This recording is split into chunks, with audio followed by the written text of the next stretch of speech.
जय हिंद। आज आपके लिए इस वीडियो में फिजिक्स यानी बेसिक फिजिक्स स्टार्ट करने जा रहे हैं और बेसिक फिजिक्स का ये पार्ट 1 वीडियो रहेगा।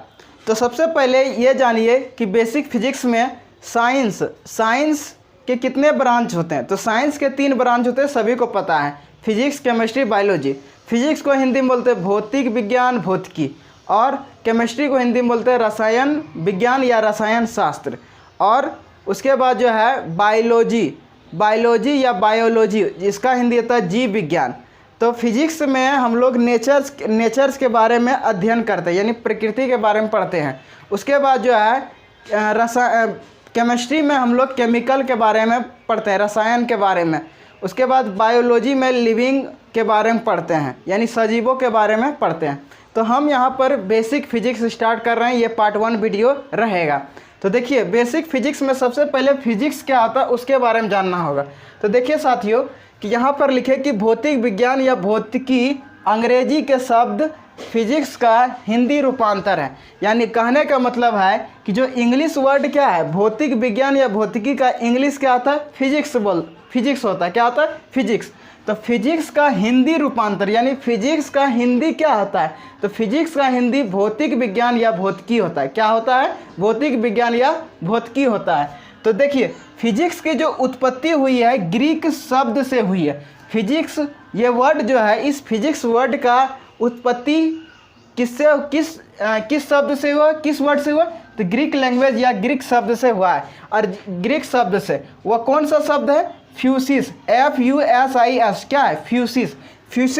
फ्यूसिस से हुई है, जिसका अर्थ क्या होता है? प्रकृति, जिसको इंग्लिश में बोलते हैं नेचर। क्या बोलते हैं?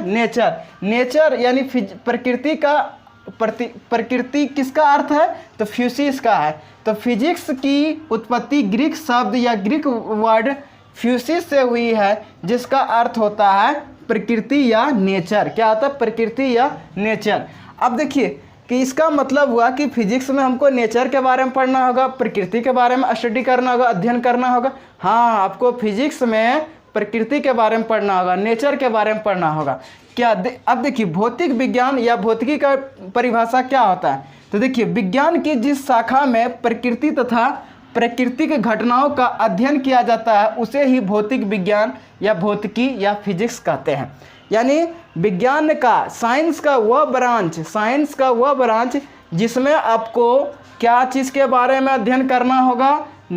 प्रकृति के बारे में, नेचर के बारे में, और प्रकृति से रिलेटेड जो भी घटना घटता है उसका अध्ययन करना होगा। तब हम उसको क्या बोलेंगे? फिजिक्स बोलेंगे, भौतिक विज्ञान बोलेंगे, भौतिकी बोलेंगे। तो यानी क्या समझें कि विज्ञान की जिस शाखा में प्रकृति तथा प्रकृति से रिलेटेड प्राकृतिक घटनाओं का अध्ययन किया जाता है उसे ही भौतिक विज्ञान कहते हैं। और ये देखिए, इसका एक और भी परिभाषा होता है। क्या होता है कि द्रव्य और ऊर्जा, द्रव्य को पदार्थ भी बोला जाता है, शायद आप लोग केमिस्ट्री में पढ़े होंगे। तो द्रव्य ऊर्जा तथा इनकी अन्योन्य क्रियाओं के वैज्ञानिक अध्ययन को हम भौतिक विज्ञान या भौतिकी यानी फिजिक्स कहते हैं।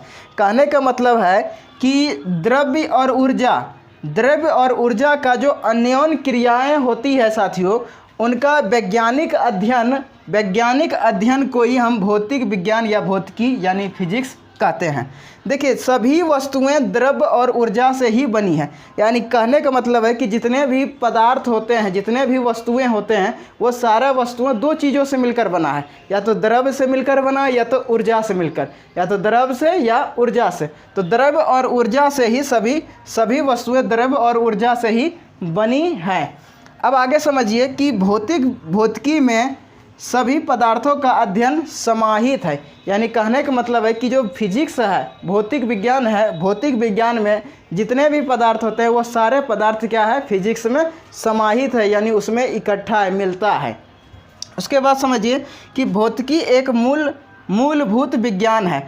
भौतिकी जो है साथियों, यानी फिजिक्स एक मूलभूत विज्ञान है। मूलभूत माने एक खास विज्ञान है, खास साइंस। तो भौतिकी क्या है? एक मूलभूत विज्ञान है। तो हम लोगों ने आज फिजिक्स के बारे में डिफिनेशन और फिजिक्स से उत्पत्ति कैसे हुआ वह सब के बारे में जाने। तो साथियों, इस वीडियो को देखने के लिए धन्यवाद।